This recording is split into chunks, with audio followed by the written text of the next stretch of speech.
Hello mga kaibigan ko, good evening, kumusta na kayo? Sana nasa magandang kalagayan kayo. Nandito naman ako, mangungulit sa inyo. Magdasal tayo ha.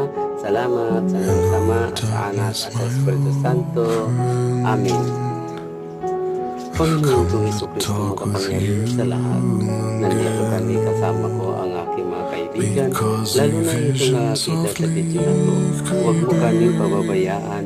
Bigyan mo kami ng lakas at mahabang buhay, pati na ang aming mga pamilya, dahil alam namin na kahit ang iyong pagkabuhay ay sumilay sa aming pagdarasal.